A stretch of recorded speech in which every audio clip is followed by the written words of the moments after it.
ಆರಂಭ ನಡೆಸತಕ್ಕಂಥ ಒಂದು ಬ್ಯಾಂಕು 80 ಕೋಟಿ 800 ಕೋಟಿ FD ಇರುವಂಥ ಬ್ಯಾಂಕು, 30,000 ಗ್ರಾಹಕರು ಇರುವಂಥ ಬ್ಯಾಂಕು.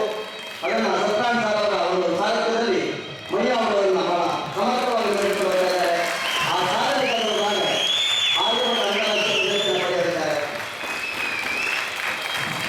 ಧನ್ಯವಾದಗಳು. ಯಾವಾಗಲೂ ಮಯ್ಯ ಅವರನ್ನು ಮಾತಾಡ್ತಿದ್ದಾರೆ. ನನ್ನ ಮುಖ್ಯ ಪ್ರೇರಣೆ ಸದಾ ಇಂಥ ಕೆಲಸಗಳಿಗೆ ಸ್ಫೂರ್ತಿ ತುಂಬುವಂತ ನನ್ನ ಧರ್ಮಪತ್ನಿ ಪುಷ್ಪಾವಿ ಮಯ್ಯ ಅಂತ ಹೇಳಿ, ಹಾಗೆ ಅವರ ಸುಪುತ್ರಿಯರಾದ ರಶ್ಮಿ ಮತ್ತು ರಮ್ಯಾ ಅವರು ಕೂಡ ಸಾಕಷ್ಟು ಮನೆ ಮನೆಯಲ್ಲಿ ಕೆಲಸ ಮಾಡಿ ಅವರೆಲ್ಲರೂ ಕೂಡ ಸಂಪೂರ್ಣ ಈ ಒಂದು ಕೆಲಸಕ್ಕೆ ಮಹಿಳೆಯರೊಂದಿಗೆ ಕೈಗಳು ಜೋಡಿಸಿ ದುಡಿತಾ ಇದ್ದಾರೆ. ನಿಜಕ್ಕೂ ಇದೊಂದು ಅತ್ಯಂತ ಸಂಭ್ರಮದ ಸಂದರ್ಭ